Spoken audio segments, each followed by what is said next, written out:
Hello everyone, I am Smriti Sinha here and welcome back to our channel Science Zone. Today you follow, tomorrow we lead.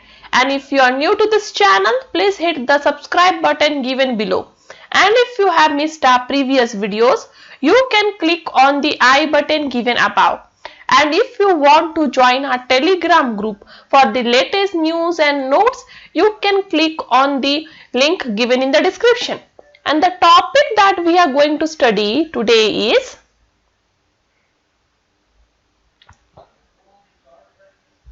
halogen derivatives. This is topic number 10 from Maharashtra State Board syllabus standard 12. इस topic को आज हम इस topic से actually answers discuss करने वाले हैं, ऐसे क्वेश्चंस का जो क्वेश्चन बैंक में दिए हैं। ये क्वेश्चन बैंक एचएससी बोर्ड ने, महाराष्ट्र स्टेट बोर्ड ने रिलीज किया था और उस क्वेश्चन बैंक में इस चैप्टर से रिलेटेड जो भी क्वेश्चन दिए हैं उनके आंसर्स आज हम इस वीडियो में डिस्कस करेंगे। इस वीडियो में मैं आपके साथ लाइव बनी हुई हूँ, भले ही वीडियो है जो प्रीमियर है बट मैं लाइव हूं, तो आप लाइव चैट में जाकर वहां पे मुझे कोई भी डाउट है आपको इस टॉपिक से रिलेटेड, केमिस्ट्री से रिलेटेड, बायोलॉजी से रिलेटेड, आप मुझे पूछ सकते हो। ये वीडियो ऐसे भी मेरे चैनल पे हमेशा अवेलेबल रहेगा आपके लिए, और तब बाद में यदि आपको कोई डाउट आए तो आप कमेंट बॉक्स में या मेरे ईमेल आईडी पे जाके वापस आप कभी भी मुझे डाउट पूछ सकते हो। ऑलरेडी हमने इसके पहले 6 टॉपिक्स पे जो है वो सोल्यूशन का video, that is answer for question bank का वीडियो बना दिया है। यदि आपको उनमें से कोई भी वीडियो मिस हो गया हो या दोबारा देखना हो तो ऊपर दिए आई बटन पे क्लिक करके आप हमारे वो वीडियोस देख सकते हो। तो चलिए आज शुरू करते हैं इस टॉपिक के साथ। तो इस टॉपिक में जो पहला क्वेश्चन है वो है मल्टीपल चॉइस क्वेश्चन 1 मार्क के लिए। उसमें जो फर्स्ट क्वेश्चन है, the type of monohalogen derivative in which a halogen atom is bonded to sp3 hybridized carbon atom next to carbon-carbon double bond is।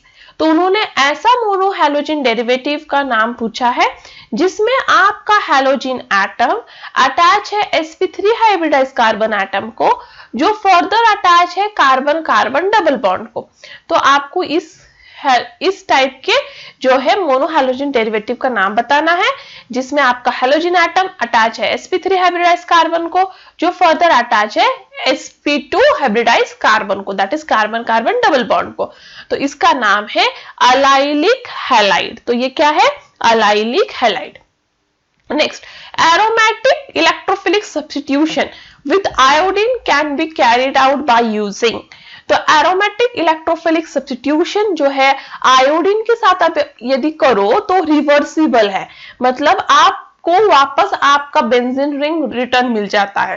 तो रिएक्शन कैरी करना थोड़ा difficult है, but वो रिएक्शन यदि आप HNO3 या HiO4 use करके करो तब आपका जो ये aromatic electrophilic substitution with iodine वो सक्सेसफुल होगा।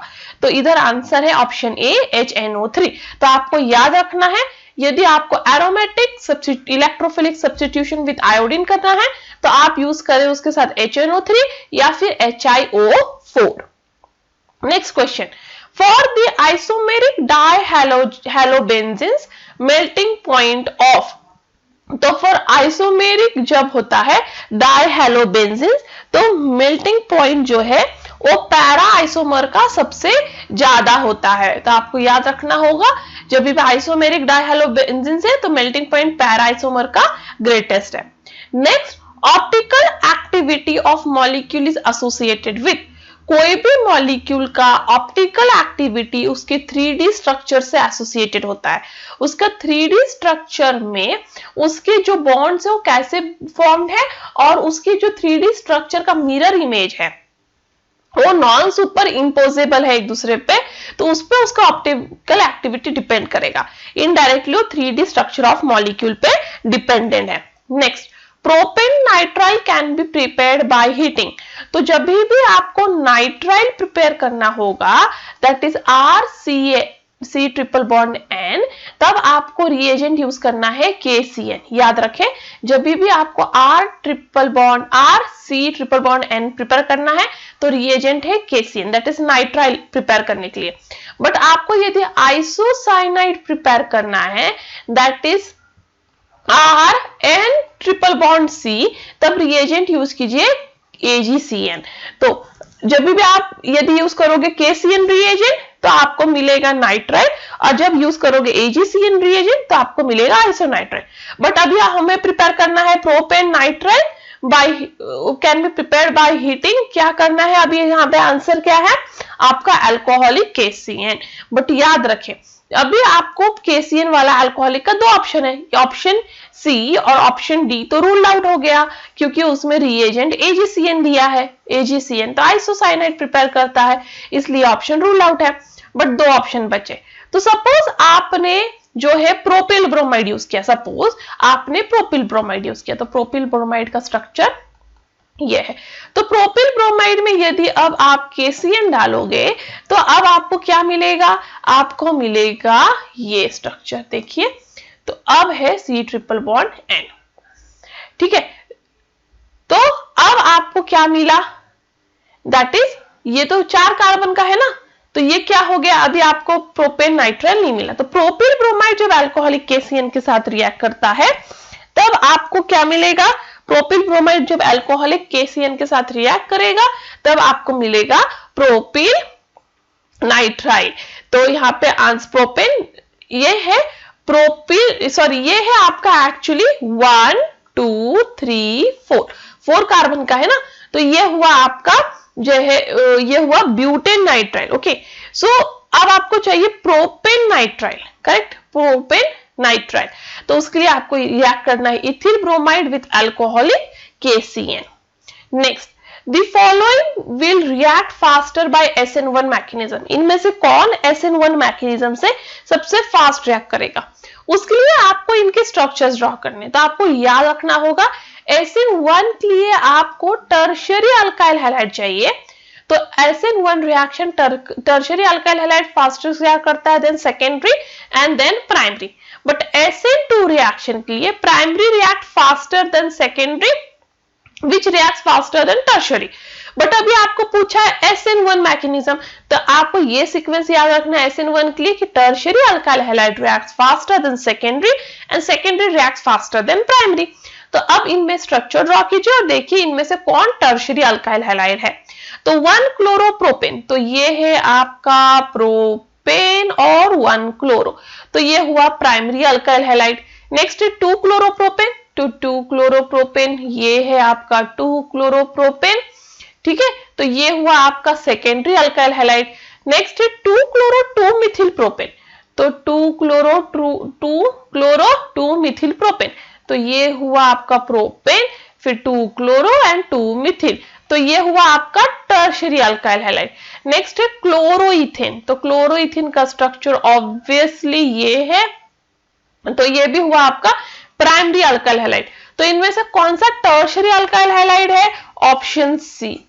और इसलिए आपको याद रखना है ये सीक्वेंस की SN1 रिएक्शन के लिए tertiary alkyl halide reacts faster than secondary which reacts faster then primary.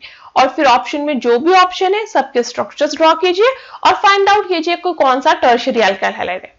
Next, major product of the following reaction is, इस रिएक्शन का मेजर प्रोडक्ट क्या है। तो जब आपका ग्रिग्नार्ड्स रिएजेंट रिएक्ट होता है अमोनिया के साथ या फिर वाटर के साथ, तो आपका ग्रिग्नार्ड्स रिएजेंट अमोनिया के साथ रिएक्ट हो या फिर वाटर के साथ रिएक्ट हो या फिर अल्कोहल के साथ रिएक्ट हो, वो हर केस में आपको प्रोडक्ट देता है अल्केन। तो ग्रिग्नार्ड्स रिएजेंट जब भी अमोनिया वाटर या अल्कोहल के साथ रिएक्ट करेगा आपको प्रोडक्ट मिलेगा अल्केन। तो ये है आपका ग्रिग्नार्ड्स रिएजेंट जिसमें ये है इथाइल ग्रुप, इसलिए आपको प्रोडक्ट मिलेगा इथेन। तो यहाँ रिएक्शन बेसिकली ये होता है कि ये है आपका ग्रिग्नार्ड्स रिएजेंट। बच्चों को ऑर्गेनिक केमिस्ट्री डिफिकल्ट लगता है उनके लिए मैं ये सारा पूरा मैकेनिज्म सॉल्व कर रही हूं। तो अब आपको क्या करना है, बेसिकली ये जो है इसको NH2 और H कर दीजिए, ठीक है। तो अब आपका MgBrNH2 निकल जाता है बाहर, तो अब आपका क्या बचता है CH3CH2H, तो क्या मिला आपको?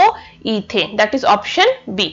और Mg जो है वो MgBr और NH2 बन के बाहर चला जाता है। तो ग्रिग्नार्ड रिएजेंट इन के साथ रिएक्ट करके हमेशा प्रोडक्ट देगा alkane, corresponding alkane. Next, write the IUPAC name of the following. अब आपको इनके आयुपेक नेम बताना है। तो पहला जो है ये देखिए, तो इसका आयुपेक नेम है ब्रोमो फिर फिनिल मीथेन। तो मेन तो पैरेंट मीथेन है एक कार्बन के साथ, उसको लगा है ब्रोमीन भी और फिनिल भी, इसलिए हुआ bromo phenyl methane. Next, write the major product of the following reaction. इस रिएक्शन का मेजर प्रोडक्ट लिखना है। तो ये रिएक्शन फॉलो करेगा मार्कोनिस रूल। अब ये उन बच्चों के लिए जिन्हें मार्कोनिस रूल नहीं पता है, उनके लिए मैं बता रही हूं, यदि आपके पास कोई ऐसा अल्कीन या ओलिफिन है जो अनसिमेट्रिकल है, मतलब इस तरह का ओलिफिन है सपोज, तो ये अनसिमेट्रिकल ओलिफिन है क्योंकि डबल बॉन्ड के दोनों तरफ डिफरेंट ग्रुप है। डबल बॉन्ड के एक तरफ बड़ा ग्रुप है, डबल बॉन्ड के दूसरी तरफ छोटा। तो ये देखिए बड़ा ग्रुप, ये छोटा। तो ये डबल बॉन्ड को यदि आप हाफ में कट करोगे तो दोनों तरफ अलग ग्रुप है, इसलिए ये अनसिमेट्रिकल अल्कीन है। जब ये अनसिमेट्रिकल अल्कीन रिएक्ट करता है AgHBr के साथ, तो जब भी अनसिमेट्रिकल अल्कीन रिएक्ट होगा HBr के साथ, तो जो नेगेटिव पार्ट है रिएजेंट का, मतलब देखिए ये रिएजेंट में दो पार्ट है, एक है डेल्टा पॉजिटिव हाइड्रोजन, एक है Br डेल्टा नेगेटिव, क्योंकि ब्रोमीन इज इलेक्ट्रोनेगेटिव। तो जो नेगेटिव पार्ट है रिएजेंट का, वो डबल बॉन्ड के ऐसे कार्बन को ज्वाइंट होगा जिसको ज्यादा से ज्यादा कार्बन ऑलरेडी ज्वाइंट है या जो मोर सब्स्टिट्यूटेड है। तो आपके पास अब यहां पे देखिए ये वाला वापस में ड्रॉ कर रही हूं, डबल बॉन्ड के एक तरफ ये कार्बन है, कार्बन नंबर 1, और दूसरी तरफ ये कार्बन नंबर 2। तो कौन से कार्बन को जो है Br नेगेटिव ज्वाइन होगा? तो Br नेगेटिव ऐसे कार्बन को ज्वाइन होगा जिसको सबसे ज्यादा number of alkyl group attach है या सबसे कम नंबर ऑफ हाइड्रोजन। तो आप कोई भी टर्म याद रखिए। तो मैं आपको सबसे इजी जो मैं याद रखती हूँ वो आपको बताती हूँ कि आप ऐसे याद रखें कि आपको Br ऐसे कार्बन को जोड़ना है जिसको कम से कम हाइड्रोजन अटैच है। तो पहले जो कार्बन है उसको 2 हाइड्रोजन अटैच है, करेक्ट, इसको 2 हाइड्रोजन अटैच है, और सेकेंड कार्बन को 1 हाइड्रोजन अटैच है। तो कम से कम हाइड्रोजन किसको अटैच है? कार्बन नंबर 2 को, और वहीं आपको Br जोड़ना है। तो जो नेगेटिव पार्ट है रिएजेंट का, आप ऐसे कार्बन को जोड़ोगे जिसको कम से कम हाइड्रोजन अटैच है, और ये और बाकी जो बचा हाइड्रोजन वो नेक्स्ट कार्बन को जोड़ेगा। तो ये है आपका मार्कोनिस रूल। तो अब आपको ये वाला रिएक्शन भी मार्कोनिस रूल के हिसाब से सॉल्व करना है, क्योंकि ये अनसिमेट्रिकल अल्कीन ही है, क्योंकि देख सकते हो डबल बॉन्ड की दोनों तरफ डिफरेंट ग्रुप्स हैं। तो अब मार्कोनिस रूल के हिसाब से अभी हम इसे जो है देखेंगे। तो यहाँ पे यदि आप सारे जो हाइड्रोजन ड्रॉ करो, तो इधर तो 2 हाइड्रोजन है, ठीक है, इधर 2 हाइड्रोजन है, इधर 2 हाइड्रोजन है, इनसे हम लोग को कुछ लेना देना नहीं है, बस मैं ड्रॉ करूं। यहाँ 2 हाइड्रोजन है, कुछ नहीं दिया है, तो ये CH3 है, करेक्ट, और इधर 1 हाइड्रोजन है। तो डबल बॉन्ड का ये एक कार्बन हुआ कार्बन नंबर 1, और ये दूसरा कार्बन हुआ कार्बन नंबर 2। ये है डेल्टा पॉजिटिव हाइड्रोजन, ये है Br डेल्टा नेगेटिव। अब negative part of reagent that is Br minus ऐसे कार्बन को जुड़ेगा जिसको कम से कम हाइड्रोजन है। तो जो कार्बन नंबर 1 है उसको हाइड्रोजन ही अटैच नहीं है, क्योंकि कार्बन नंबर 1 को इस तरफ भी कार्बन अटैच है और इस तरफ भी कार्बन अटैच है, इसलिए Br नेगेटिव जुड़ेगा कार्बन नंबर 1 को जिसको हाइड्रोजन ही अटैच नहीं है, क्योंकि उसको कम से कम हाइड्रोजन अटैच है। तो ये हुआ CH3, ये हुआ Br, और हाइड्रोजन यहाँ पे जुड़ेगा। तो इस तरह से ये प्रोडक्ट जो है मार्कोनिस रूल के हिसाब से आपको प्रोडक्ट देगा। तो देखिए इसे मैं वापस अच्छे से ड्रॉ करती हूँ। तो मार्कोनिस रूल के हिसाब से कौन सा प्रोडक्ट मिलेगा? जहां पे Br ऐसे कार्बन को जुड़ेगा जिसको कम से कम हाइड्रोजन अटैच है, जो भी यहाँ है, ठीक है, और यहाँ पे हाइड्रोजन आपका अटैच हो जाएगा डबल बॉन्ड की दूसरी ओर। प्लस इसके साथ माइनर वाला प्रोडक्ट भी मिलता है, बट उन्होंने सिर्फ मेजर प्रोडक्ट पूछा है, इसलिए माइनर प्रोडक्ट की तरफ हम जाएंगे ही नहीं, क्योंकि उन्होंने सिर्फ मेजर प्रोडक्ट पूछा है। तो ये है आपका मेजर प्रोडक्ट। तो Br ऐसे कार्बन को ज्वाइन हो रहा है जहां पे कम से कम हाइड्रोजन है, that is Markovnikov's rule. Next, write the correct और decreasing order of boiling point for bromomethane, chloroform, dichloromethane and bromopropane. तो यदि बॉइलिंग पॉइंट हैलोजन डेरिवेटिव का कंपेयर करना है तो मेनली रिलेटेड है van der Waals forces of attraction. ठीक है, दो मॉलिक्यूल्स के बीच में कितना van der Waals force of attraction है उसके बेसिस पे आपके बॉइलिंग पॉइंट हैलोजन डेरिवेटिव के डिपेंडेंट होते हैं। और van der Waals force of attraction depend होता है मॉलिक्यूलर साइज पे, कौन सा मॉलिक्यूल कितने साइज का है। यदि आप इस केस में देखें तो सारे कंपाउंड्स जो हैं उनमें same number of carbon atom है। ब्रोमो मीथेन एक ही कार्बन है, ब्रोमोमीथेन का स्ट्रक्चर क्या है, BrCH3। Chloroform CHCl3। डाइब्रोमोमीथेन तो मीथेन है और उसमें डाइब्रोमो है CH2Br2। Bromoform that is CHBr3। तो सब में एक ही कार्बन एटम है, इसलिए मॉलिक्यूलर साइज यहां पे डिपेंड करेगा on size of halogen and number of halogen, क्योंकि सब में एक ही नंबर ऑफ कार्बन एटम है, एक जैसे ही हैं। तो अब इनके साइज जो है वो किस पे डिपेंड करेंगे, वो डिपेंड करेंगे कि आपके हैलोजन का साइज क्या है और नंबर ऑफ हैलोजन कितने हैं। तो सबसे देखिए यहाँ पे अभी दो जो है कंपाउंड उनमें 3 हैलोजन, एक है CHCl3 और एक है CHBr3। ये दोनों में जो है सबसे ज्यादा हैलोजन दैट इज 3 हैलोजन है। नेक्स्ट है CH2Br में 2 ही हैलोजन है और सबसे लास्ट में है ब्रोमो मीथेन जिसमें सिर्फ एक ही हैलोजन है। ठीक है, तो अब आपको मुझे बताना है कि इनमें से किसका बॉइलिंग पॉइंट जो है सबसे ज्यादा होगा। तो सबसे देखिए, अब साइज की बारे में बात करें तो फ्लोरीन, क्लोरीन, ब्रोमीन, आयोडीन, ऊपर से नीचे की तरफ इस ग्रुप में साइज इंक्रीज होता है। तो ब्रोमीन और क्लोरीन को कंपेयर किया जाए तो ब्रोमीन का साइज सबसे बड़ा है। तो ब्रोमीन और क्लोरीन को कंपेयर करेंगे तो ब्रोमीन का साइज क्या है, सबसे बड़ा। तो सबसे ज्यादा बॉइलिंग पॉइंट किसका होगा, ब्रोमीन का। करेक्ट। तो अब 3 कंपाउंड है आपके पास ब्रोमीन वाला। देखो ये एक कंपाउंड है, कंपाउंड को हम लोग नंबर देते हैं, तो फर्स्ट, थर्ड और फोर्थ कंपाउंड ब्रोमीन वाला है। तो सबसे ज्यादा नंबर ऑफ ब्रोमीन किस में है, फोर्थ में, इसलिए सबसे ज्यादा बॉइलिंग पॉइंट फोर्थ का होगा। ठीक है, उसके बाद second number of bromine atom किस में है, थर्ड में। तो थर्ड में सब second number of bromine atom है। बट एक और बात याद रखिए, यहाँ पे आपको क्लोरोफॉर्म भी कंसीडर करना है। तो क्लोरोफॉर्म में भले ही क्लोरीन प्रेजेंट है, ब्रोमीन नहीं, बट वहां क्लोरीन 3 नंबर है, इसलिए नेक्स्ट बॉइलिंग पॉइंट जो है वो है क्लोरोफॉर्म का। तो ब्रोमोफॉर्म के बाद नेक्स्ट बॉइलिंग पॉइंट किसका आता है, क्लोरोफॉर्म का, क्योंकि उसमें भी 3 क्लोरीन एटम्स है।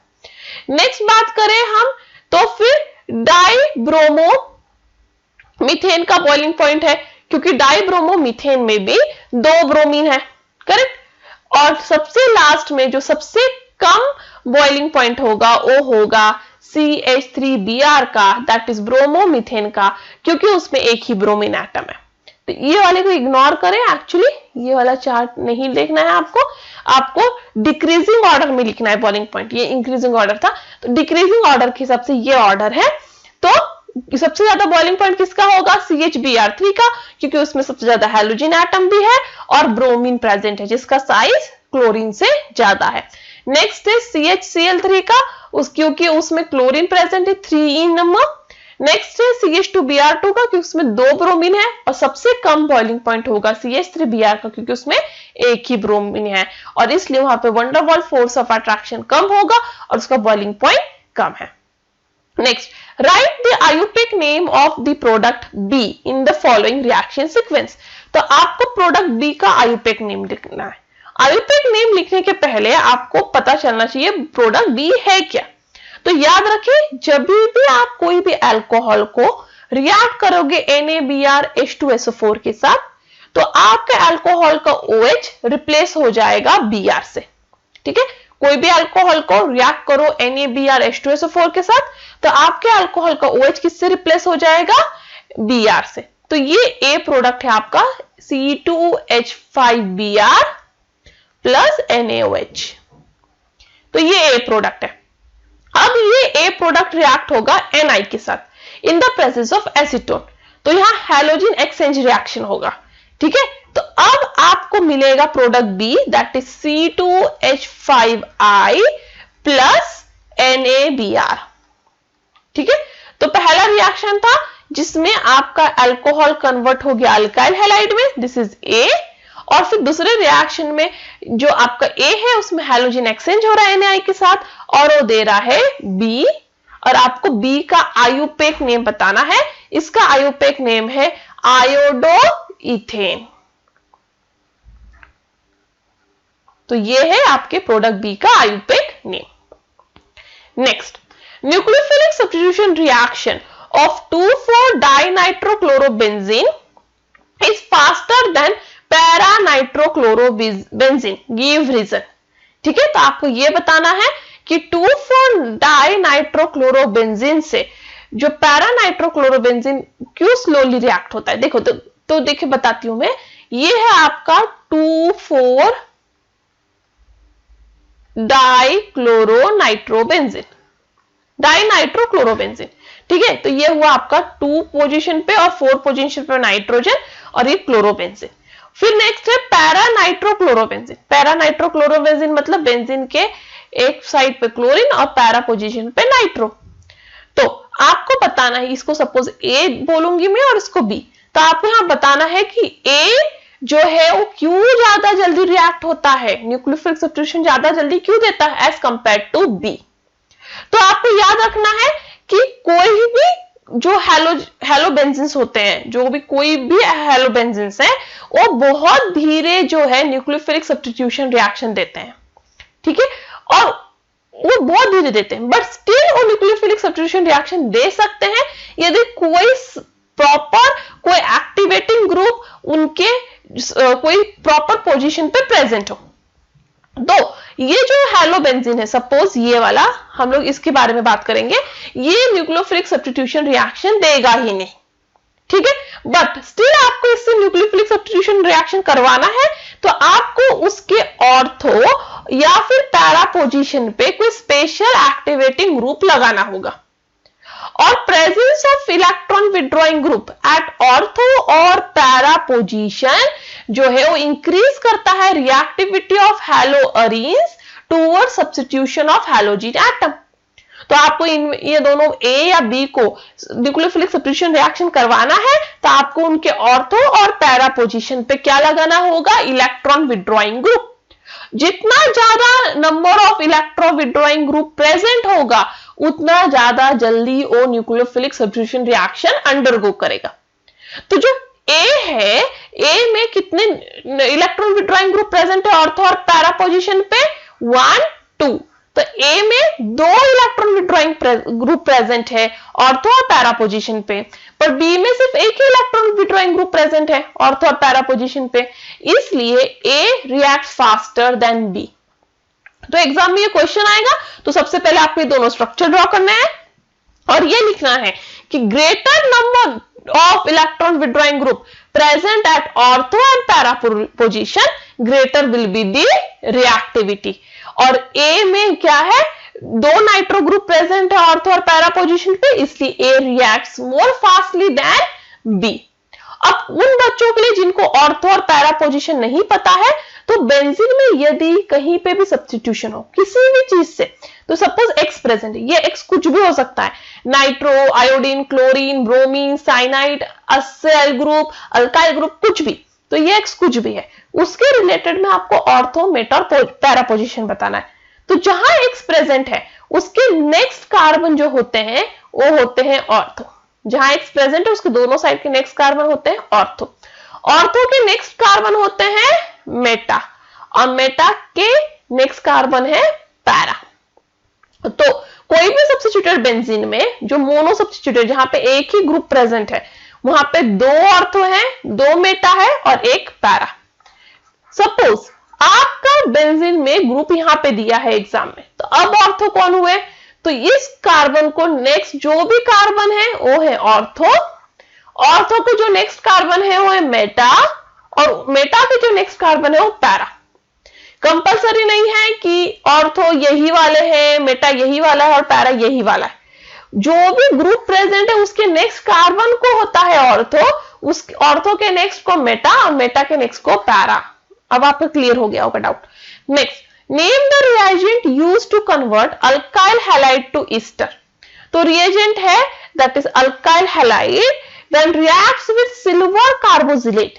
अल्काइल हैलाइड जब रिएक्ट होता है सिल्वर कार्बोजिलेट के साथ, that is RC double bond OOHG, in the presence of it, तब वो देता है ईस्टर प्लस AgX.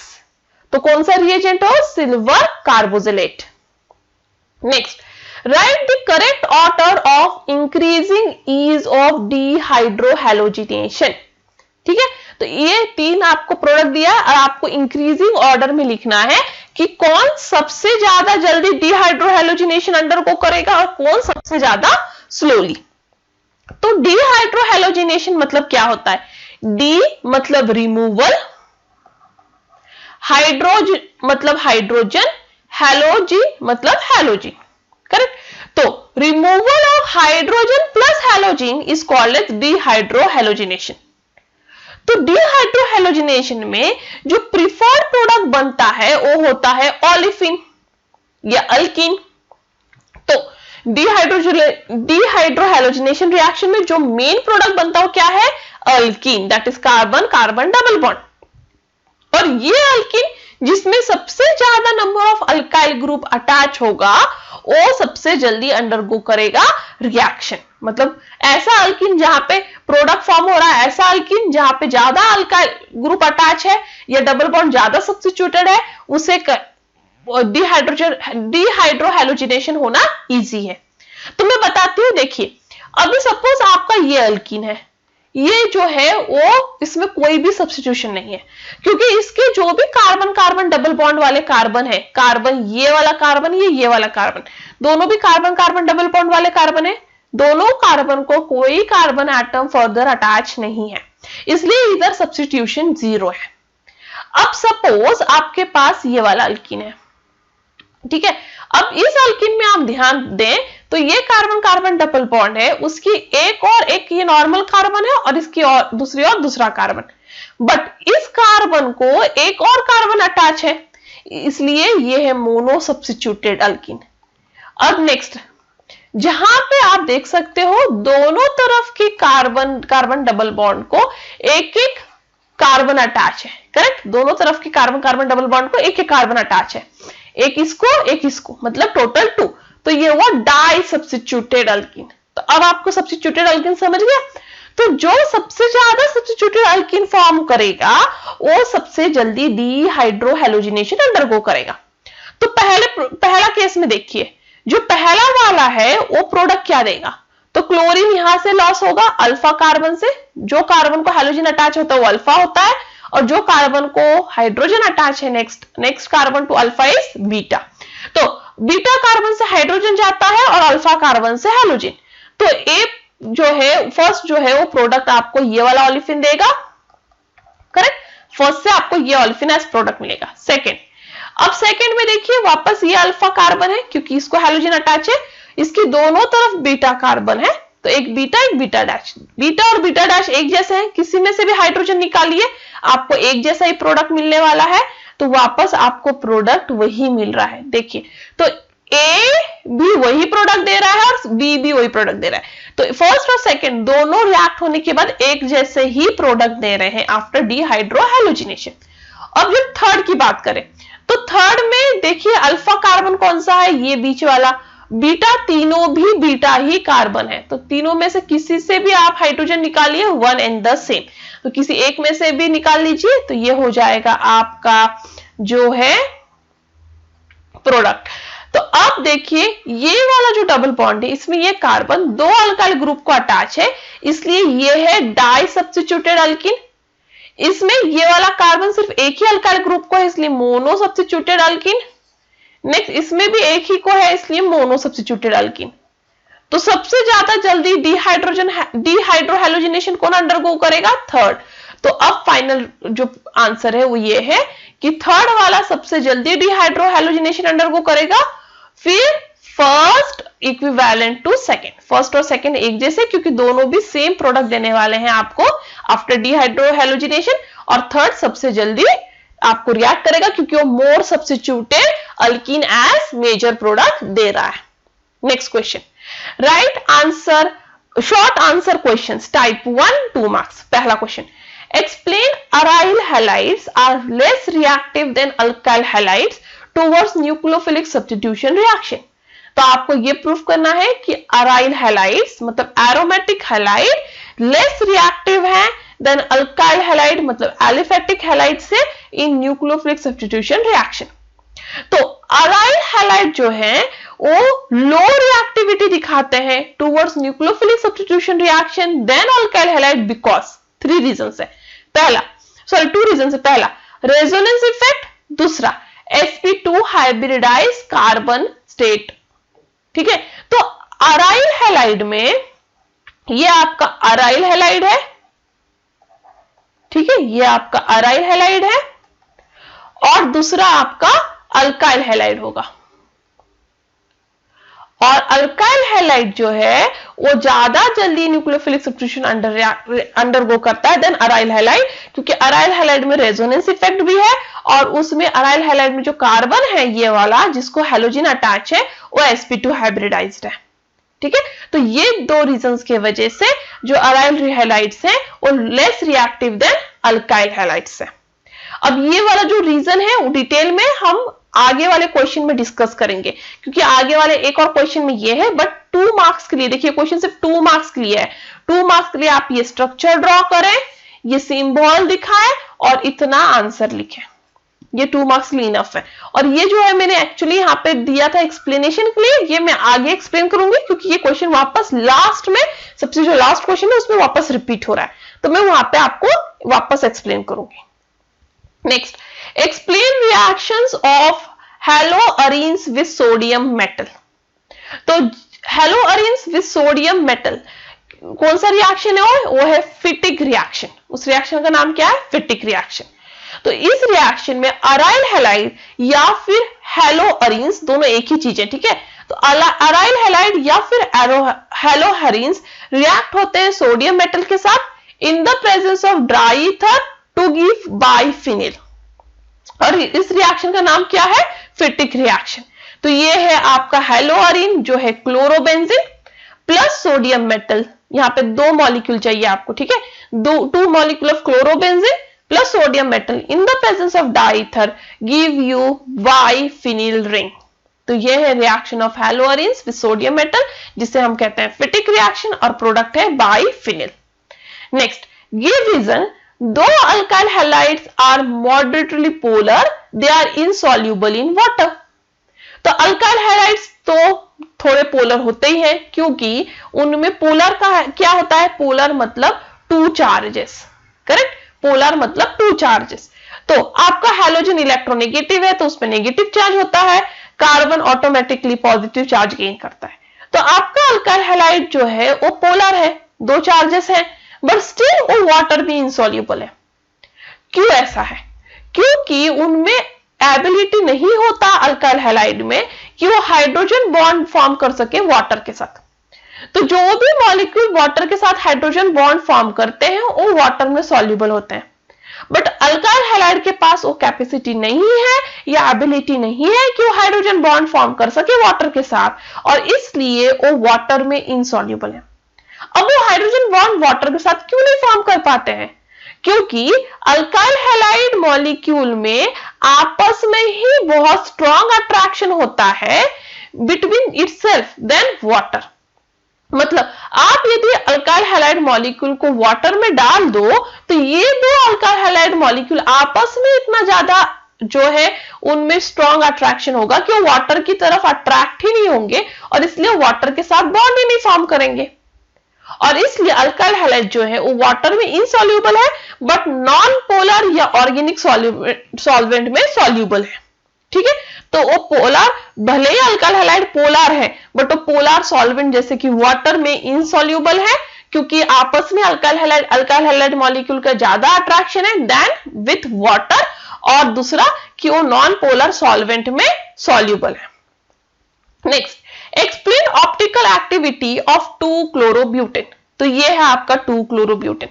तो 2-क्लोरोब्यूटेन जो है वो ऑप्टिकली एक्टिव है क्योंकि उसका जो मिरर इमेज है, देखो ये 2-क्लोरोब्यूटेन का और ये उसका मिरर इमेज है, ये मिरर है। तो ये 2-क्लोरोब्यूटेन और ये उसका मिरर इमेज दोनों एक दूसरे पे नॉन सुपर इंपोजिबल है।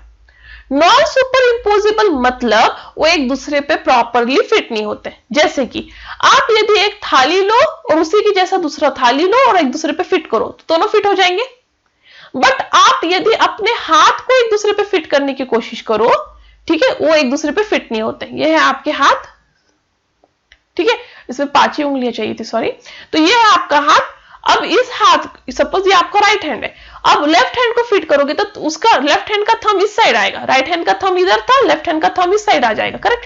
तो ये दोनों हैंड आपके एक दूसरे पे फिट नहीं हो रहे हैं और दोनों एक दूसरे के मिरर इमेज है। आप यदि अपने दोनों पाम को एक दूसरे के सामने रखो तो ऐसा दिखेगा कि बीच में मिरर और दोनों एक दूसरे के मिरर इमेज है और वो दोनों एक दूसरे पे नॉन सुपर इम्पोजेबल है, मतलब एक दूसरे पे फिट नहीं हो रहे।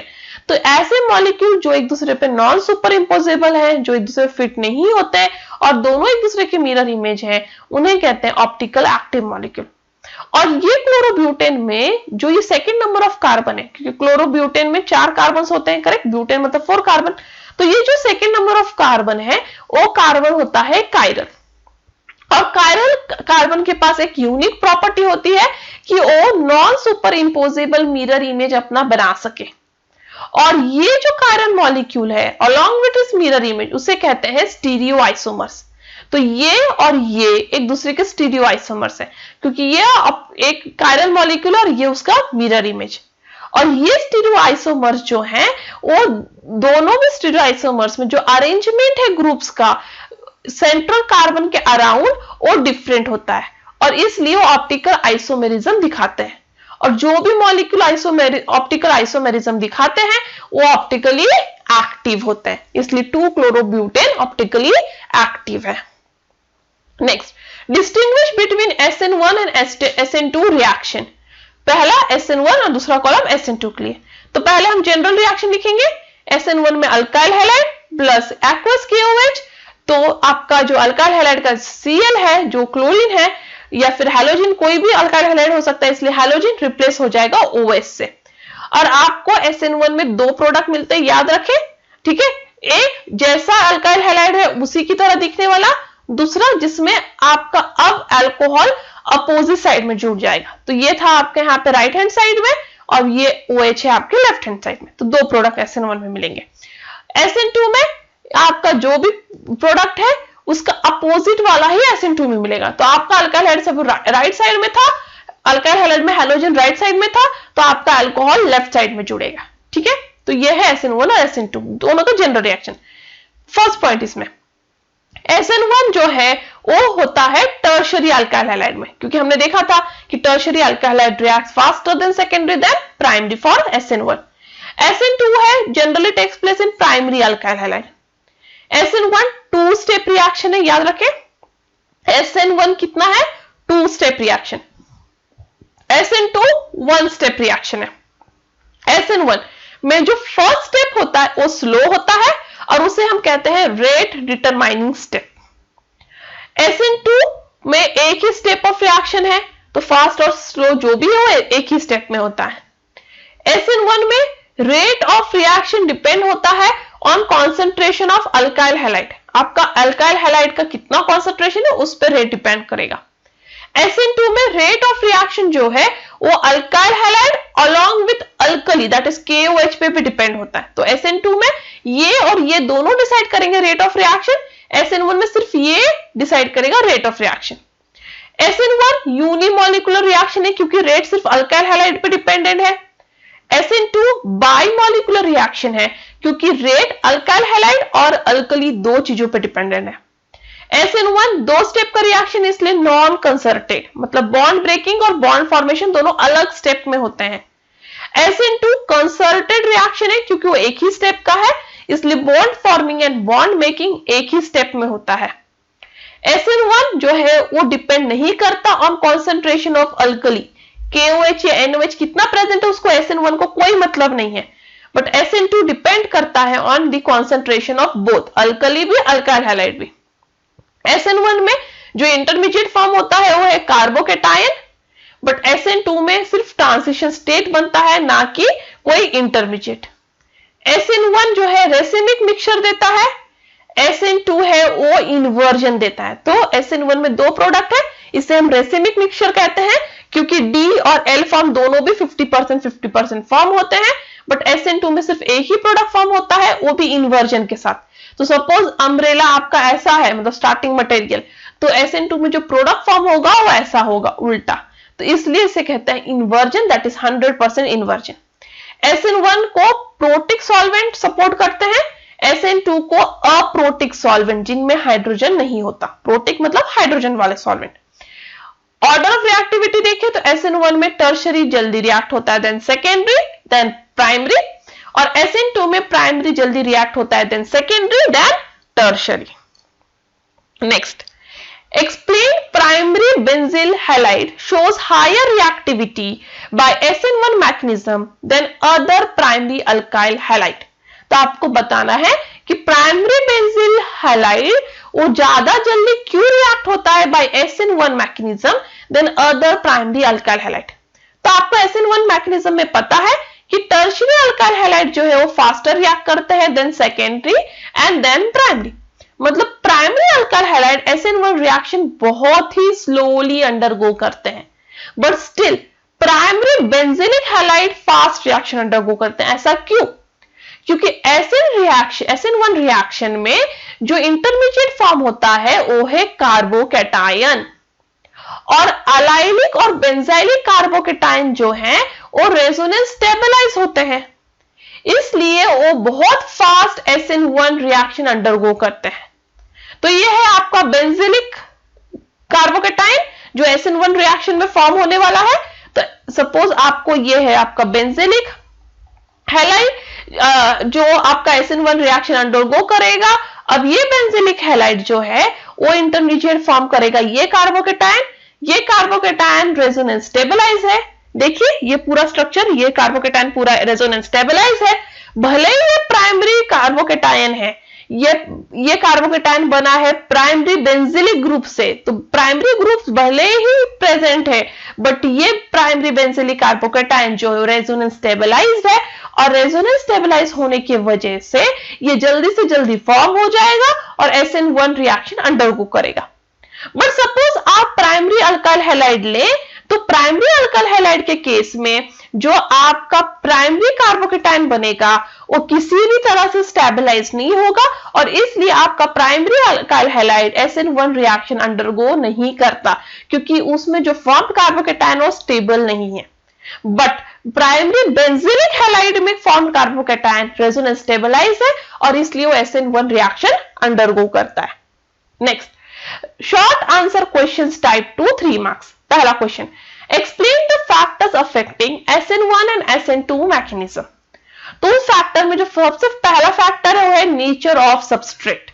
आपका सबस्ट्रेट का नेचर कैसा है वो डिसाइड करेगा कि रिएक्शन SN1 होगा कि SN2। तो SN2 रिएक्शन के लिए ट्रांजिशन स्टेट फॉर्म होता है। ट्रांजिशन स्टेट जो है वो पेंटा कोऑर्डिनेटेड होता है। तो SN2 रिएक्शन में क्या होता है, एक ट्रांजिशन स्टेट फॉर्म होता है, और ट्रांजिशन स्टेट जो है वो पेंटा कोऑर्डिनेटेड है। इस तरह से आपका ट्रांजिशन स्टेट फॉर्म होता है SN2 रिएक्शन में। और ये पेंटा कोऑर्डिनेटेड स्टेट जो है वो बहुत ज्यादा क्राउडेड है, और इसलिए SN2 रिएक्शन वही फेवर करता है जहां क्राउडिंग कम हो। तो सपोज ये हाइड्रोजन की जगह आप अल्काइल ग्रुप डाल दो तो क्राउडिंग बढ़ जाएगा, और ये ट्रांजिशन स्टेट जल्दी फॉर्म नहीं होगा, और SN2 रिएक्शन स्लो हो जाएगा। इसलिए SN2 रिएक्शन ज्यादातर कौन देगा, प्राइमरी अल्काइल हैलाइड, फिर सेकेंडरी एंड फिर टर्शरी, क्योंकि प्राइमरी में क्राउडिंग कम है, फिर सेकेंडरी में, और सबसे ज्यादा क्राउडिंग टर्शरी में रहेगा। इसलिए tertiary alkyl halide least favoured करेंगे SN2 रिएक्शन को। बट इन SN1 रिएक्शन जो है प्लेनर कार्बोकैटायन फॉर्म होता है, और ये कार्बोकैटायन में कोई स्टेरिक प्रॉब्लम नहीं होता, और कार्बोकैटायन जो है वो ज्यादा बल्की ग्रुप से स्टेबलाइज होता है। तो जो प्राइमरी कार्बोकैटायन होता है ये जो है आपका प्राइमरी कार्बोकैटायन है, और अब ये है आपका टर्शरी कार्बोकैटायन। तो ज्यादा स्टेबल कौन है, टर्शरी कार्बोकैटायन, क्योंकि उसमें प्लस आई इफेक्ट भी है और ज्यादा क्राउडिंग भी है। और जो ये प्लेनर कार्बोकैटायन है, कार्बोकैटायन हमेशा प्लेनर होते हैं, प्लेनर कार्बोकैटायन बड़े ग्रुप्स को भी अपने प्लेन में अकोमोडेट कर सकते हैं। इसलिए SN1 reaction tertiary alkyl halide जो है वो फेवर करता है, और प्राइमरी अल्काइल हैलाइड फेवर नहीं करता, क्योंकि उसमें जो है कार्बोकेटायन स्टेबलाइज नहीं होता, इसलिए SN1 रिएक्शन के लिए सीक्वेंस है tertiary more than secondary than primary. ठीक है, अब सेकेंड जो फैक्टर है वो न्यूक्लियोफिलिसिटी ऑफ रिएजेंट। तो आपका SN1 रिएक्शन जो है उसको न्यूक्लियोफाइल से कोई फर्क नहीं पड़ता, न्यूक्लियोफाइल कब आया कब गया, वीक था स्ट्रॉन्ग था, कोई मतलब नहीं है। इसलिए rate of SN1 reaction is independent from the nature of nucleophile. But SN2 reaction को न्यूक्लियोफाइल से फर्क पड़ता है क्योंकि वो बायमॉलिक्यूलर रिएक्शन है, वो अल्काइल हैलाइड और न्यूक्लियोफाइल दोनों पे डिपेंड होता है। इसलिए जो पावरफुल न्यूक्लियोफाइल है वो ज्यादा फास्ट आपका SN2 रिएक्शन करवा पाएगा। यदि आप वीक न्यूक्लियोफाइल लोगे तो SN2 रिएक्शन का रेट कम हो जाएगा। नेक्स्ट है सॉल्वेंट पोलैरिटी। तो SN1 रिएक्शन को जो है वो पोलर प्रोटिक सॉल्वेंट जो है ज्यादा फेवर करते हैं देन अप्रोटिक सॉल्वेंट। तो SN1 रिएक्शन के लिए क्या चाहिए आपको? पोलर प्रोटिक सॉल्वेंट, क्योंकि आपको कार्बोकेटायन को स्टेबलाइज करना है। बट SN2 रिएक्शन के लिए आपको चाहिए अप्रोटिक सॉल्वेंट। ठीक है, तो SN1 रिएक्शन को कौन करेगा? पोलर प्रोटिक सॉल्वेंट, और SN2 रिएक्शन को aprotic solvents. Next question, explain aqueous alkaline hydrolysis of tertiary butyl bromide. तो ये है आपका टर्शरी ब्यूटिल ब्रोमाइड, इसको आप हाइड्रोलिसिस कर रहे हो, मतलब OH- से ट्रीट कर रहे हो और आपको फाइनल प्रोडक्ट मिल रहा है आपका टर्शरी ब्यूटिल ब्रोमाइड से टर्शरी अल्कोहल। आपका रेट ऑफ रिएक्शन डिपेंड हो रहा है सिर्फ और सिर्फ टर्शरी ब्यूटिल ब्रोमाइड पे, और ये alkali hydrolysis of tertiary butyl bromide है substitution nucleophilic unimolecular reaction, that is SN1। तो alkyl hydrolysis of tertiary butyl bromide मतलब SN1 रिएक्शन। ये रिएक्शन जो है 2 स्टेप्स में होता है। स्टेप 1 में फॉर्मेशन ऑफ कार्बोकेटायन, जहां पे आपका अल्काइल हैलाइड चला जाएगा और अल्काइल हैलाइड में से हैलोजन चला जाएगा और कार्बोकेटायन फॉर्म होगा जो प्लेनर होगा। और स्टेप 2 में आपका ये प्लेनर कार्बोकेटायन रिएक्ट होगा न्यूक्लियोफाइल के साथ और आपको देगा आपका जो है फाइनल प्रोडक्ट अल्कोहल। तो टर्शरी ब्यूटिल ब्रोमाइड रिएक्ट होता है हाइड्रोक्साइड के साथ, मतलब alkyl hydrolysis of tertiary butyl bromide जो है वो 2 स्टेप्स में होता है।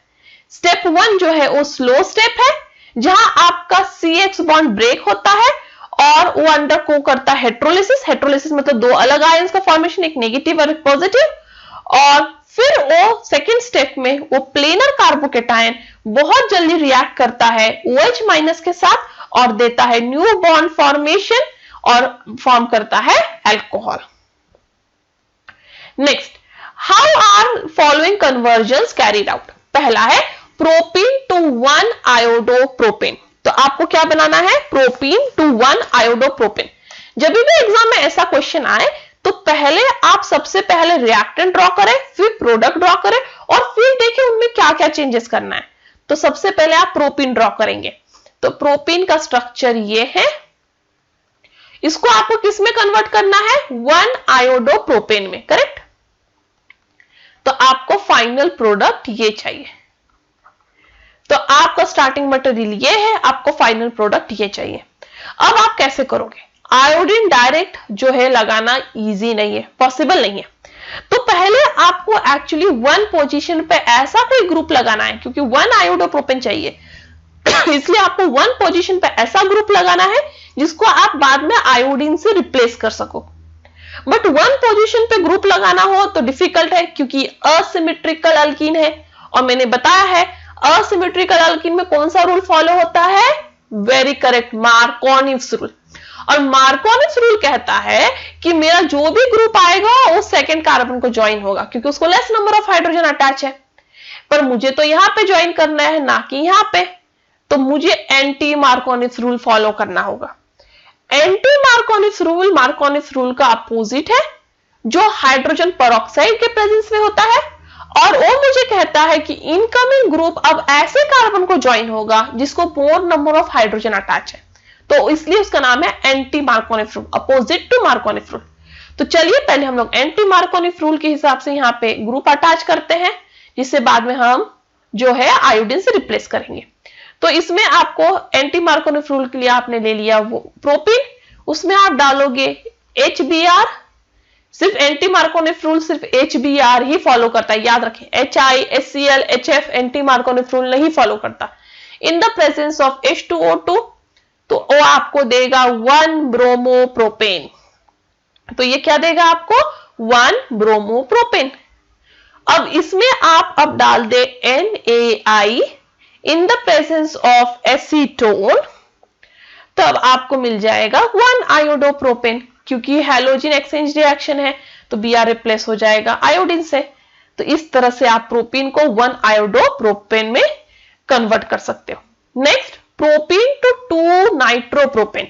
तो अब आपको क्या चाहिए? प्रोपीन, ये है आपका प्रोपीन, उसको कन्वर्ट करना है आपको 2 नाइट्रोप्रोपेन में, मतलब सेकेंड पोजीशन पे अब आपको नाइट्रो ग्रुप लगाना है। तो ये है प्रोपीन टू 2 नाइट्रोप्रोपेन। तो अब ये रिएक्शन वापस देखिए, अब आपको सेकेंड पोजीशन पे ही जो है नाइट्रो लगाना है, कोई प्रॉब्लम नहीं है। अब एंटी मार्कोनिस रूल फॉलो करने की जरूरत नहीं है, मार्कोनिस रूल से काम चल जाएगा। क्योंकि मार्कोनिस रूल मुझे कहता है कि मेरा इनकमिंग जो ग्रुप है उसका नेगेटिव पार्ट ऐसे कार्बन को ज्वाइन होगा जिसको less number of hydrogen attach हो, तो सेकेंड नंबर का कार्बन है। तो इसलिए अब मुझे जो है नॉर्मल मार्कोनिस रूल फॉलो करना है। तो अब आपका मैंने प्रोपीन लिया, उसमें आप नॉर्मल HBr डालिए, H2O2 डालने की जरूरत नहीं है। यहाँ पे हम एंटी मार्कोनिफ रूल फॉलो कर रहे थे इसलिए हमने H2O2 डाला था। यह नॉर्मल मार्कोनिफ रूल है, सिर्फ HBr, वो दे देगा आपको CH3 CHBr CH3। अब इसमें आपको नाइट्रो ग्रुप से रिप्लेस करना है, तो अब आप डालोगे AgNO2। AgNO2 जो है आपका ब्रोमीन को रिप्लेस कर देगा नाइट्रो से और आपको मिल जाएगा 2 नाइट्रोप्रोपेन। नेक्स्ट है बेंजीन टू बाइफिनिल। तो आपको अब बनाना है बेंजीन टू बाइफिनिल। तो ये आप बना रहे हो बेंजीन टू बाइफिनिल। तो बेंजीन को अब मैं दूसरे बेंजीन से कैसे ज्वाइन करूं? Is it possible? हाँ, तो पहले मैं बेंजीन को कन्वर्ट करूंगी क्लोरोबेंजीन में। तो सबसे पहले बेंजीन को क्लोरोबेंजीन, आयोडोबेंजीन किसी में भी कन्वर्ट कर लीजिए जिससे आप फिटिक रिएक्शन कर सकें। तो पहले आप इसको मैं कन्वर्ट कर रही हूं क्लोरोबेंजीन में। सो benzene plus Cl2 in the presence of AlCl3, इसे बोलते हैं क्लोरीनेशन रिएक्शन, और ये कन्वर्ट करेगा मुझे बेंजीन को क्लोरोबेंजीन में। एक बार मुझे क्लोरोबेंजीन मिल जाए तो मैं 2 क्लोरोबेंजीन मॉलिक्यूल लूंगी plus 2 sodium metal in the presence of dry ether, और अब मुझे प्रोडक्ट मिलेगा बाइफिनिल रिंग। तो अब मुझे मिल रहा है बाइफिनिल रिंग। ठीक है, तो इस तरह से मैंने बेंजीन को बाइफिनिल में कन्वर्ट किया। पहले मैं बेंजीन को कन्वर्ट करूंगी क्लोरोबेंजीन में और क्लोरोबेंजीन को रिएक्ट करूंगी सोडियम के साथ in the presence of dry ether to give biphenyl. Next question, what is Grignard's reagent? How is it prepared? Why are they prepared under anhydrous condition? Anhydrous मतलब एकदम dry condition जहां water ना हो। तो जब आप अल्काइल हैलाइड को treat करते हो मैग्नीशियम मेटल के साथ in the presence of dry ether, तब आपको मिलता है अल्काइल मैग्नीशियम हैलाइड, जिसे कहते हैं Grignard's reagent RMgX, that is alkyl magnesium halide. तो आप ले रहे हो अल्काइल हैलाइड जिसको ट्रीट कर रहे हो मैग्नीशियम मेटल के साथ in the presence of dry ether, तब आपको मिलता है RMgX, that is alkyl magnesium halide, जिसे कहते हैं ग्रिग्नार्ड्स रिएजेंट। ग्रिग्नार्ड्स रिएजेंट को एनहाइड्रस कंडीशन में ही क्यों प्रिपेयर किया जाता है? क्योंकि ग्रिग्नार्ड्स रिएजेंट बहुत ज्यादा रिएक्टिव होता है और वो रिएक्ट करता है कोई भी वाटर या कोई भी ऐसे कंपाउंड के साथ जिसके पास हाइड्रोजन हो और वो कन्वर्ट हो जाता है अल्कीन में। और ये ना हो आपको ग्रिग्नार्ड्स रिएजेंट जो है ग्रिग्नार्ड्स रिएजेंट के फॉर्म में मिले, प्योर मिले, जहां पे आपका ग्रिग्नार्ड्स रिएजेंट में अल्केन ना फॉर्म हो जाए, इसलिए ग्रिग्नार्ड्स रिएजेंट को एनहाइड्रस कंडीशन में ही प्रिपेयर किया जाता है। Next question, right chemical equations indicating the action of the following on bromobenzene. तो आपके पास स्टार्टिंग मटेरियल ब्रोमोबेंजीन दिया है, ये आपका स्टार्टिंग मटेरियल है ब्रोमोबेंजीन, आपके पास रिएक्टेंट दिए हुए हैं, आपको उनके प्रोडक्ट फॉर्म करने हैं। ठीक है, तो पहला रिएक्शन आपका ब्रोमोबेंजीन को आपको रिएक्ट करवाना है असाइल क्लोराइड के साथ। तो ये है आपका acyl chloride in the presence of anhydrous AlCl3। तो अब आप याद रखें कि अब यहां पे जो है फ्रीडल क्राफ्ट असाइलेशन होगा। ये रिएक्शन का क्या नाम है? Friedel craft acylation. और आपका असाइल ग्रुप ऑर्थो और पैरा पोजीशन पे सब्स्टिट्यूट होगा। तो आपको दो प्रोडक्ट मिलेगा, एक में असाइल ग्रुप ऑर्थो पे जाएगा और एक में पैरा पे। तो ये है आपका पहला प्रोडक्ट, प्लस आपको दूसरा प्रोडक्ट भी मिलता है। एक तो पैरा पे लग गया असाइल ग्रुप, अब एक जगह लगेगा ऑर्थो पे। तो ये आपका दूसरा प्रोडक्ट। तो ये मिला आपको 4 ब्रोमो एसिटोफिनॉन, 4 ब्रोमो एसिटोफिनॉन, और ये मिला आपको 2 bromo acetophenone, 2 bromo acetophenone. Next है with fuming H2SO4। With fuming H2SO4 मतलब जो है ये रिएक्शन है उसको बोलते हैं सल्फोनेशन रिएक्शन। इसे क्या कहते हैं? Sulphonation reaction. जो पहला तो क्या था? Friedel craft. अब दूसरा क्या है? सल्फोनेशन। तो अब आप वापस लोगे ब्रोमोबेंजीन और उसे ट्रीट करोगे आप फ्यूमिंग H2SO4 के साथ, फ्यूमिंग H2SO4 के साथ।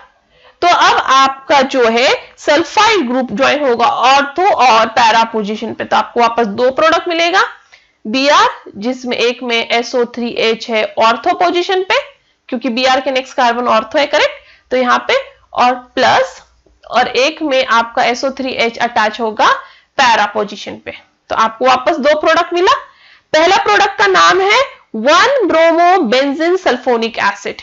तो यहां पे देखिए 1 पोजीशन पे है ना ब्रोमीन, तो ये हुआ आपका 1 ब्रोमो बेंजीन सल्फोनिक एसिड, ठीक है। और दूसरे इस पे है जो है वो है, सॉरी ये है 2 ब्रोमो बेंजीन सल्फोनिक एसिड, क्योंकि सल्फोनिक एसिड के सेकंड पोजीशन पे जो है ब्रोमीन है, इसलिए 2 ब्रोमो बेंजीन सल्फोनिक एसिड। और दूसरा है 4 ब्रोमो बेंजीन सल्फोनिक एसिड।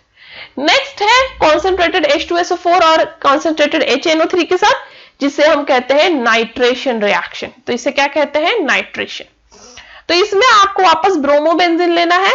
अब ब्रोमोबेंजीन को आप ट्रीट करो concentrated HNO3 plus concentrated H2SO4 के साथ।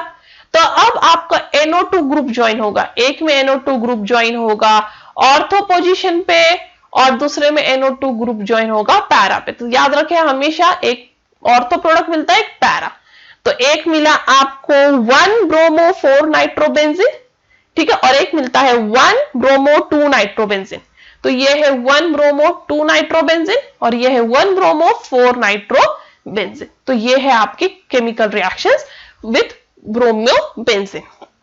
नेक्स्ट क्वेश्चन है an organic compound A with molecular formula this. तो एक ऑर्गेनिक कंपाउंड है जिसका मॉलिक्यूलर फॉर्मूला ये है, वो ट्रीट किया जा रहा है phosphorus pentachloride that is PCl5 के साथ, phosphorus pentachloride to give alkyl chloride. और वो क्या फॉर्म कर रहा है? अल्काइल क्लोराइड, ठीक है। अब ये अल्काइल क्लोराइड जो है वो रिएक्ट हो रहा है मैग्नीशियम के साथ in the presence of dry ether to give a highly reactive compound that is B, ठीक है।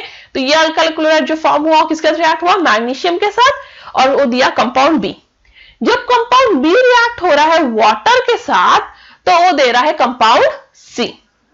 अब यही अल्काइल क्लोराइड जो है यदि आप उसको सोडियम मेटल के साथ ट्रीट करो इन the presence of dry ether तो आपको देता है 2,2,3,3 टेट्रामिथिल ब्यूटेन। तो अब आपको पता लगाना A, B और C। तो A, ये B और ये C पता लगाना है आपको। तो आपके पास प्रोवाइडेड क्या है? सिर्फ ये वाला कंपाउंड, सिर्फ ये कंपाउंड प्रोवाइडेड है और इससे उल्टा उल्टा जाके आपको A, B और C पता लगाना है। तो सबसे पहले ये कंपाउंड का स्ट्रक्चर ड्रॉ करें।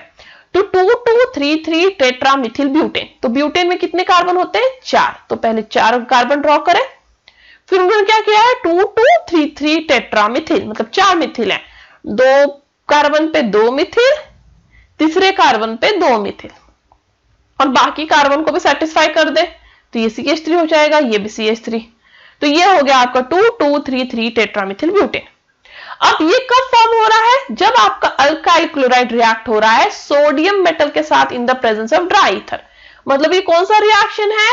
Breeds reaction. ब्रूड्स रिएक्शन में क्या होता है? जब अल्काइल क्लोराइड दो मॉलिक्यूल रिएक्ट होता है सोडियम मेटल के साथ तो आपको मिलता है अल्केन। तो ये अल्केन फॉर्म हुआ। तो ये अल्केन को आपको इक्वल हाफ में कट करना है, 2 इक्वल हाफ्स में, क्योंकि ब्रूड्स रिएक्शन में दो सेम अल्काइल हैलाइड आपस में जुड़ के एक जैसा जो अल्केन देते हैं। तो आपको इसको इक्वल हाफ में करना है जिससे आप रिएक्शन उल्टा ले जाओ। तो ये बन रहा है इन the presence of sodium metal and dry ether. तो ये दोनों का आपने हाफ कर दिया, यहां से कट किया ना इक्वल हाफ में, ये एक इक्वल हाफ, ये दूसरा।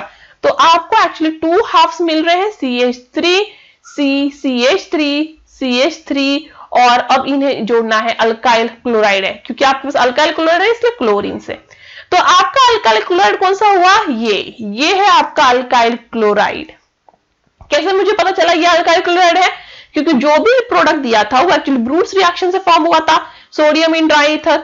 ब्रूड्स रिएक्शन में जो भी अल्केन फॉर्म होता है उसे आप इक्वल हाफ में करें तो आप अपने अल्काइल क्लोराइड तक पहुंच सकते हैं।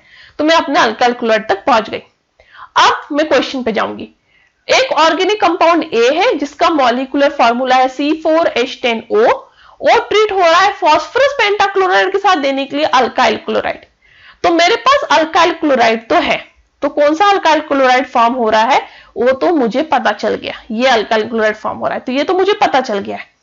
अब वो अल्काइल क्लोराइड किससे फॉर्म हुआ है? फास्फोरस पेंटाक्लोराइड के साथ। किसके साथ रिएक्ट होके? A के साथ रिएक्ट होके। A का फॉर्मूला क्या था? C4H10O, मतलब वो अल्कोहल है। एक ऐसा अल्कोहल जिसके साथ फास्फोरस पेंटाक्लोराइड रिएक्ट हो रहा है और दे रहा है मुझे ये अल्काइल हैलाइड। तो वो अल्कोहल वही होगा जहां से OH रिप्लेस हो जाए Cl से।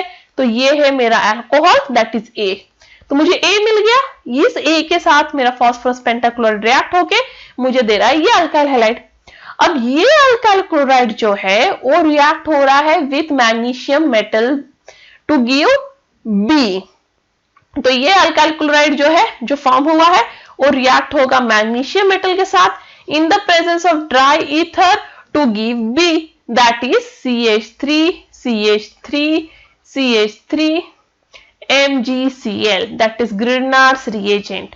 तो ये अल्काइल हैलाइड जो है रिएक्ट हुआ Mg मेटल के साथ in dry ether to give B, और ये है मेरा B जो है ग्रिग्नार्स रिएजेंट। जो कंपाउंड B है वो हाईली रिएक्टिव है, उन्होंने कहा है ना कंपाउंड B हाईली रिएक्टिव है, और ये highly reactive compound B react होता है वाटर के साथ टू गिव कंपाउंड C। तो अब ये B रिएक्ट होगा वाटर के साथ देने के लिए मुझे obviously alkane, that is compound C, क्योंकि ग्रिग्नार्स रिएजेंट वाटर के साथ रिएक्ट होकर हमेशा अल्केन देता है, और ये है मेरा compound C।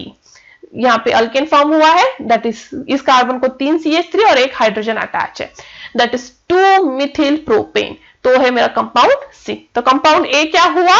Tertiary butanol, compound B Grignard's reagent and compound C is 2 methyl propane. Next long answer question 4 mark. पहला question, write the equation for preparation of ethyl chloride using following reagents. और फिर उसके बाद बताना है इनमें से कौन सा मेथड ज्यादा प्रीफर्ड है एंड व्हाई। तो आपको हर एक रिएजेंट यूज करके क्या बनाना है? पहले इथिल क्लोराइड, और उनको बताना है कौन सा मेथड ज्यादा प्रीफर कर सकते हैं। तो पहले हाइड्रोजन हैलाइड यूज करके आपको इथिल क्लोराइड बनाना है। तो हाइड्रोजन हैलाइड यूज करने के लिए आपको चाहिए अल्कोहल, करेक्ट? तो तभी इथिल क्लोराइड बनेगा। तो हाइड्रोजन हैलाइड के लिए आपको चाहिए क्या? अल्कोहल। तो इथिल क्लोराइड बना रहे हो इसलिए अब हम यूज करेंगे alcohol C2H5OH in the presence of HCl in the presence of ZnCl2 which is anhydrous, और वो देगा मुझे इथिल क्लोराइड। तो ये मेरा बना फॉर A, ठीक है? तो ethanol plus HCl in the presence ZnCl2 gives you ethyl chloride. Second B, why using ethene?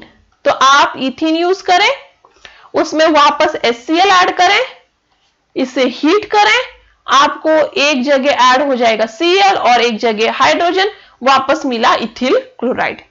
अब C by using thionyl chloride, तो बाय यूजिंग थायोनिल क्लोराइड के लिए आपको वापस अल्कोहल चाहिए, C2H5OH plus SOCl2 that is thionyl chloride. इसे heat करें तो आपको वापस मिलता है C2H5Cl plus SO2 gas plus HCl gas. तो मैंने इथिल क्लोराइड बनाया है। देखिए तीनों में मुझे इथिल क्लोराइड ही मिला है और तीन अलग स्टार्टिंग मटेरियल यूज करके, एक में हाइड्रोजन हैलाइड, एक में इथिन, एक में थायोनिल क्लोराइड। अब मुझे बताना है इनमें से कौन सा मेथड ज्यादा सुटेबल इथिल क्लोराइड बनाने के लिए और क्यों। तो इनमें से जो थर्ड वाला मेथड है बाय यूजिंग थायोनिल क्लोराइड, वो ज्यादा सुटेबल है मेरा इथिल क्लोराइड बनाने के लिए, थर्ड वाला मेथड। क्यों? क्योंकि थायोनिल क्लोराइड में जो है आपको अनअरेंज अल्काइल क्लोराइड मिलता है, पहला रीजन कि आपको अनअरेंज, जैसा अल्कोहल लोगे वैसे अल्काइल हैलाइड मिलेगा। दूसरा कि जितने भी बाय प्रोडक्ट फॉर्म होंगे सब गैस है। देखिए फॉर्म हो रहा है SO2 और HCl, वो दोनों भी गैस है और इसलिए आपको इस रिएक्शन में जो भी प्रोडक्ट फॉर्म हो रहे हैं उन्हें सेपरेट करने के लिए एक्स्ट्रा एफर्ट नहीं डालना पड़ रहा है। पहले दोनों रिएक्शन में जो भी प्रोडक्ट बनेंगे उनको सेपरेट करने पड़ेंगे, बाय प्रोडक्ट्स जो बनेंगे उनको सेपरेट आउट करने पड़ेंगे। बट जो थर्ड रिएक्शन है उनमें आपको सेपरेट करने के लिए ज्यादा मेहनत नहीं करना पड़ रहा है, क्योंकि जो भी बाय प्रोडक्ट बन रहा है वो गैस है और गैस अपने आप बाहर चला जाएगा। और इसलिए थर्ड मेथड जो है by the use of thionyl chloride है वो ज्यादा प्रीफर्ड मेथड है। Next, what is dehydrohalogenation and state the rule for formation of preferred product of dehydrohalogenation and predict all the alkenes that would be formed by dehydrohalogenation of alkyl halide। अब ये दो alkyne दिया हुआ है, actually alkane दिया हुआ है आपको, और ये दोनों अल्केन से, एक्चुअली ये दो अल्काइल हैलाइड दिया हुआ है आपको, ये दोनों अल्काइल हैलाइड से कौन से अल्कीन फॉर्म होंगे वो बताना है। ठीक है, तो सबसे पहला क्वेश्चन हम चलते हैं, व्हाट इज डीहाइड्रोहैलोजिनेशन। तो जब भी आप अल्काइल हैलाइड को जिसमें एटलीस्ट एक beta carbon, beta hydrogen attach हो, ठीक है, जब भी आप ऐसा अल्काइल हैलाइड ले जिसमें एटलीस्ट एक बीटा हाइड्रोजन हो और उसे बॉइल करेंगे with alcoholic solution of potassium hydroxide, तब आपको इलिमिनेशन होगा एक हाइड्रोजन एटम का from beta carbon and halogen atom from alpha carbon. ठीक है, तो जब भी आप अल्काइल हैलाइड ले रहे हैं जिसमें एक बीटा हाइड्रोजन है, उसे हीट कर रहे हैं अल्कोहलिक सॉल्यूशन ऑफ KOH के साथ, तो आपको इलिमिनेशन हो रहा है दो चीजों का, एक hydrogen atom from beta carbon, दूसरा halogen atom from alpha carbon, और फिर फॉर्म होता है अल्कीन।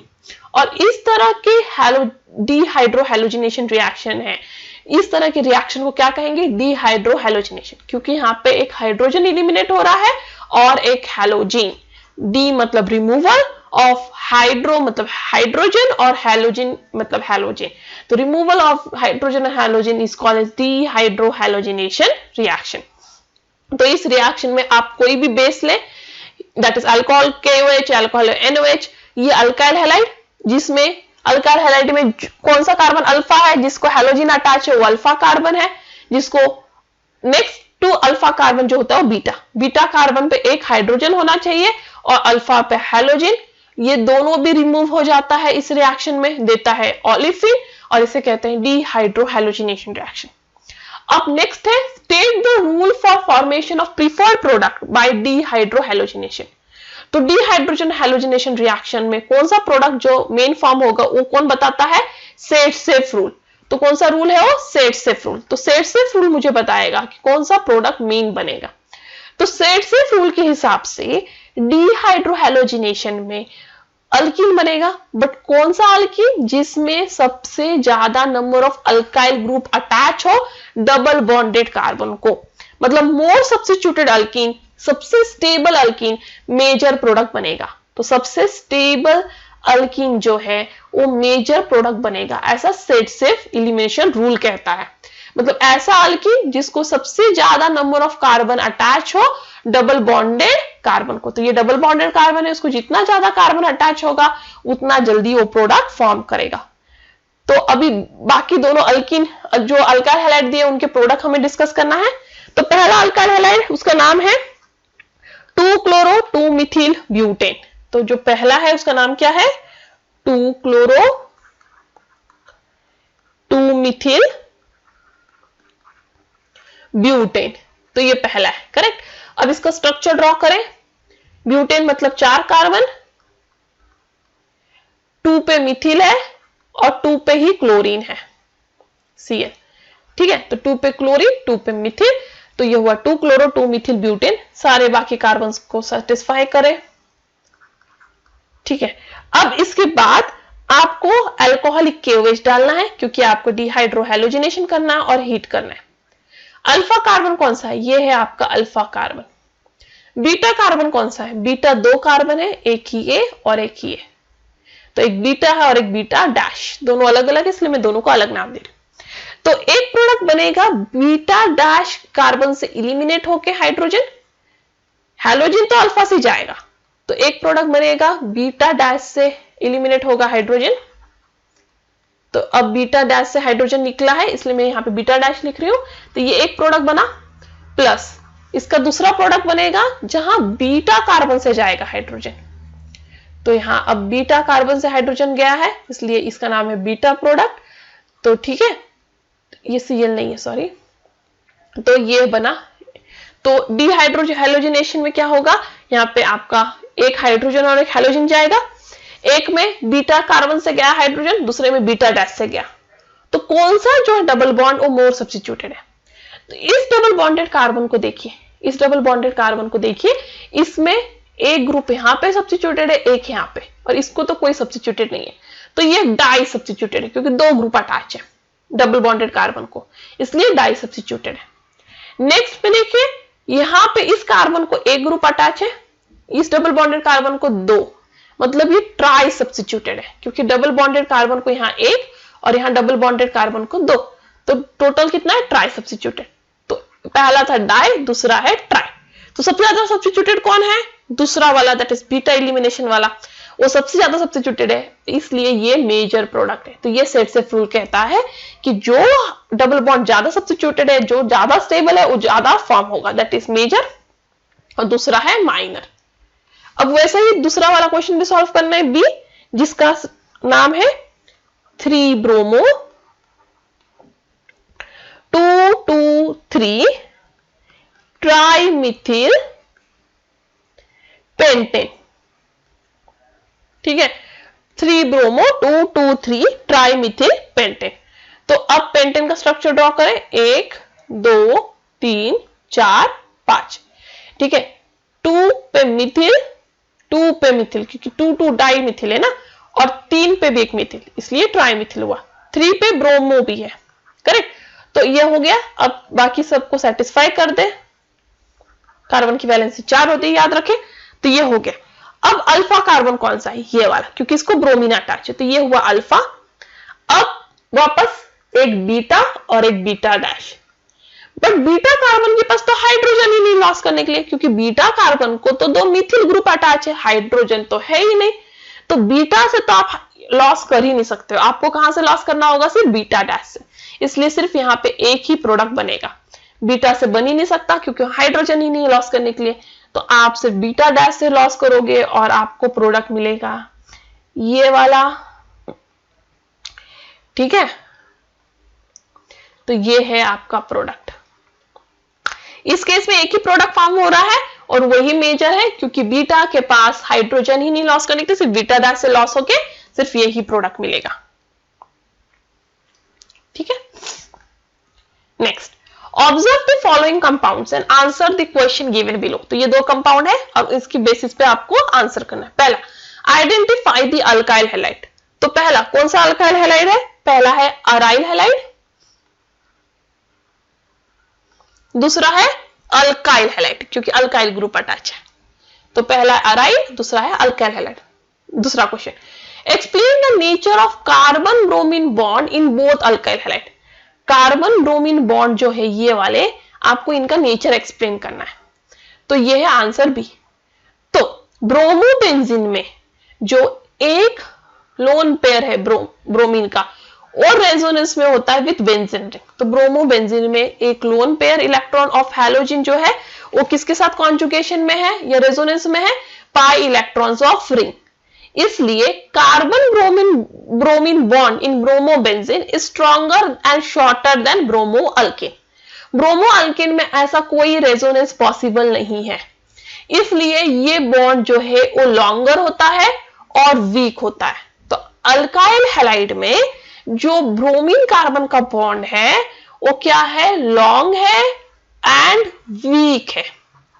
बट अराइल हैलाइड में जो कार्बन ब्रोमीन का बॉन्ड है उनमें रेजोनेंस पॉसिबल है, इसलिए बॉन्ड शॉर्ट होता है एंड स्ट्रॉन्ग होता है। तो याद रखें, उन्होंने कार्बन ब्रोमीन बॉन्ड के बारे में पूछा है, तो अराइल हैलाइड में शॉर्ट और स्ट्रॉन्ग है, अल्काइल हैलाइड में लॉन्ग एंड वीक है।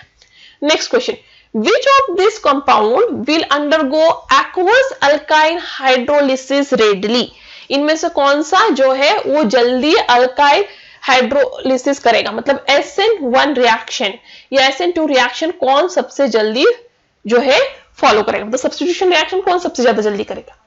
तो पहले वाले इसमें देखिए अराइल हैलाइड में, तो अराइल हैलाइड में फिनिल कार्बोकेटाइन फॉर्म होगा। यदि आप SN1 करोगे अराइल हैलाइड का, यदि आप अराइल हैलाइड का क्या कर रहे हो, SN1 रिएक्शन, तो SN1 रिएक्शन में फर्स्ट स्टेप में क्या फॉर्म होता है, कार्बोकेटाइन। तो क्या फॉर्म होगा, फिनिल कार्बोकेटाइन, जो सेल्फ आयोनाइजेशन से फॉर्म होगा और ये स्टेबलाइज नहीं होता। फिनिल कार्बोकेटाइन जो है स्टेबलाइज नहीं होता क्योंकि उसमें रेजोनेंस पॉसिबल ही नहीं है, क्योंकि कार्बोकेटाइन खुद के कार्बन कैसे रेजोनेट करेगा, स्टेबल ही नहीं है, इसलिए SN1 रिएक्शन हो ही नहीं सकता। तो यहाँ पे SN1 रिएक्शन नहीं हो सकता क्योंकि फिनिल कार्बोकेटाइन जो फॉर्म होगा वो अनस्टेबल है। अब हम बात करें SN2 रिएक्शन की, तो यदि आप अराइल हैलाइड में SN2 रिएक्शन करने की चाहो तो आपको आपको न्यूक्लियोफाइल को बैक साइड अटैक करवाना है। तो न्यूक्लियोफाइल को बैक साइड अटैक करवाना होगा एरोमेटिक रिंग पे, बट जो पॉसिबल नहीं है क्योंकि एरोमेटिक रिंग में बैक साइड होता ही नहीं, क्योंकि प्लेनर है, एरोमेटिक रिंग प्लेनर होता है, तो आपका न्यूक्लियोफाइल अटैक ही नहीं कर सकता, और इसलिए अब SN2 रिएक्शन भी पॉसिबल नहीं है। तो SN1 रिएक्शन भी पॉसिबल नहीं है, SN2 रिएक्शन भी पॉसिबल नहीं है, इसलिए आपका कंपाउंड 1 जो है वो aqueous alkyl hydrolysis that is substitution reaction undergo करता ही नहीं है, इसलिए nucleophilic substitution reaction of breaking CX bond नहीं हो सकता in aryl halide. But in alkyl halide आपका रिएक्शन इजीली हो सकता है, क्योंकि अल्काइल हैलाइड में SN2 रिएक्शन इजीली हो सकता है, जहां पे आपका जो है अल्काइल हैलाइड कन्वर्ट हो जाएगा अल्कोहल में। तो आपका सेकंड वाला जो कंपाउंड है वो easily aqueous alkaline hydrolysis undergo करेगा, फर्स्ट कंपाउंड नहीं करेगा क्योंकि उसमें SN1 भी नहीं हो सकता है, SN2 भी नहीं हो सकता। And that's all for today, thank you. If you have any doubt, any comment, any suggestion, you are free to do that on askyourdoubt04@gmail.com. If you like my video, give me a thumbs up. Share this video to more and more of your friends. And before departing, remember कि ये जो chapter है organic का, I know it is difficult, मैं इस पे वापस live sessions लेने वाली हूँ, इस पे मैं शॉर्ट वीडियो सिर्फ मार्कोनिक रूल पे, सिर्फ सेट पे बना के अपलोड करने वाली हूँ।